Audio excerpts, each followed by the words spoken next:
Mesdames et messieurs, bonjour ou bonsoir en fonction de l'heure que vous regardez cette vidéo.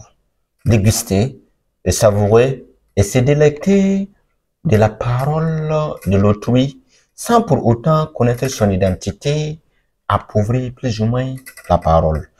Tout simplement pour vous dire que vous honorez la modeste personne, Monsieur Hamza Sankara. Alors, ce que vous devrez savoir est que quand vous êtes sur le droit chemin, quand vous empruntez un bon chemin, un grand chemin, quel que soit en matière de la politique, quel que soit en matière des affaires, quel que soit en matière de relations, et que vous ne rencontrez pas un Satan. C'est-à-dire, quand vous prenez un chemin et que vous n'avez pas les critiques et que vous n'avez pas de sabotage, il faut tout simplement savoir que vous avez emprunté le même chemin que Satan. Si vous empruntez un chemin et que vous ne rencontrez pas les Satan, il faut savoir que toi et puis Satan, vous avez emprunté le même chemin. Vous savez, l'être humain que vous voyez est un livre écrit par sa famille pour remettre à la société pour sa lecture.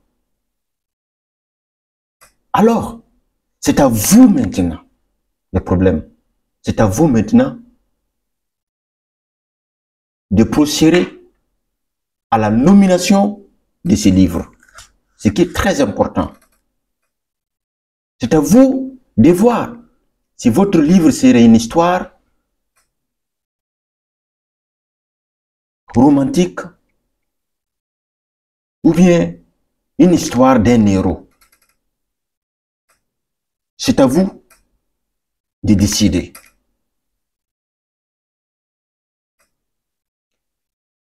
Et que dans ce processus, la chose la plus importante, c'est quoi? C'est de choisir votre entourage. Choisissez votre environnement. Il faut savoir que les personnes que vous fréquentez, les lieux que vous fréquentez, les personnes avec qui vous avez créé vos affaires jouent un rôle très important.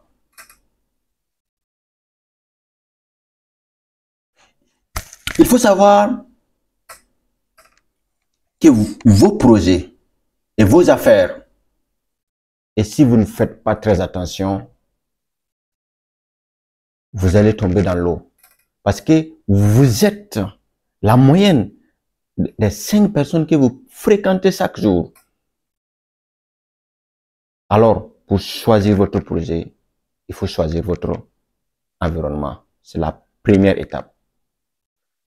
Alors, si cela est bien fait, vous pouvez aller maintenant à l'étape suivante, ce qui est aussi très considérable.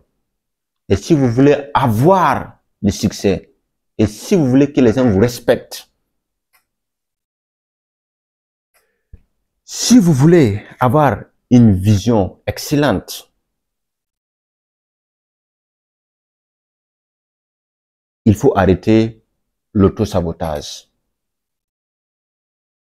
Il faut arrêter de vous saboter. Il faut arrêter de vous dire des choses dont votre propre ennemi même, vous n'allez pas les dire. Genre,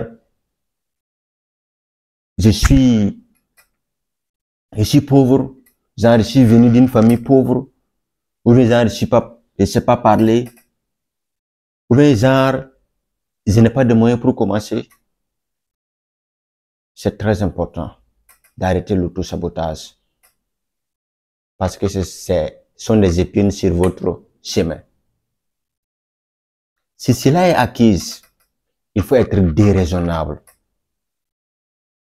Il faut être déraisonnable. Pourquoi? Parce que toutes les grandes créations que vous voyez actuellement sur cette terre,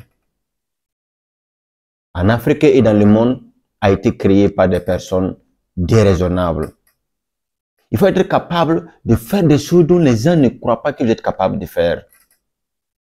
Il faut avoir le courage de voir grand, excellemment grand, là où personne ne croit que vous pouvez le faire. Il faut augmenter votre niveau de vision au niveau que personne ne saurait croire que vous allez pouvoir arriver. Il faut voir grand de telle sorte que vous-même vous avez peur. C'est une chose très importante.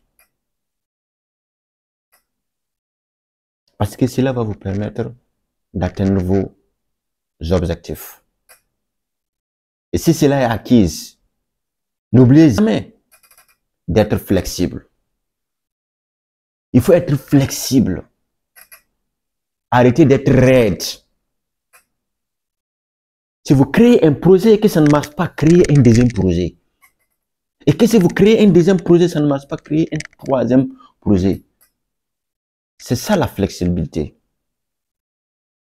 Vous ne pouvez jamais atteindre un grand succès si vous n'êtes pas flexible. Votre avenir dépendra de ce niveau de flexibilité. Et s'ils vous interdisent de rentrer par la porte, il faut rentrer par la fenêtre. C'est dans la grande majorité des cas, les gens ne vont pas vous soutenir. Mais si vous arrivez à atteindre la réussite, les gens vont vous applaudir. C'est ça la réalité. Je vais revenir sur l'environnement. Quand on parle de l'environnement, regardez un peu tout ce qui se passe aujourd'hui dans le monde et en Afrique. Et tous ceux qui participent à une bonne cause sociale. Vous allez voir que toutes les grandes trahisons en matière de coup d'État, en matière d'affaires, sont venues des gens qui vous connaissent. C'était pour vous dire ici que quoi? Il faut vivre caché. Parce que personne ne peut gâter ce qu'il ne connaît pas. En matière de politique, en matière d'affaires, quand vous voyez que quelqu'un a fait coup d'État à quelqu'un, c'est parce qu'il le connaît. Il n'y a pas un coup d'État dans ce monde qui a été fait par une personne extérieure. C'était fait tout simplement par des gens qui sont proches de vous. Ils vous ont étudié. Connaître vos faiblesses et vos forces avant de pouvoir vous éliminer. Une fois qu'on ne connaît pas ces processus, ça serait très difficile de pouvoir vous éliminer.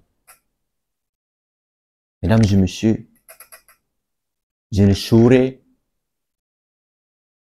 couper le cordon ombilical qui me lie à vous sans vous dire merci. Et si vous avez aimé la vidéo, il faut partager, il faut liker, commenter, donner vos suggestions pour la prospérité des vidéos à venir. Je vous remercie.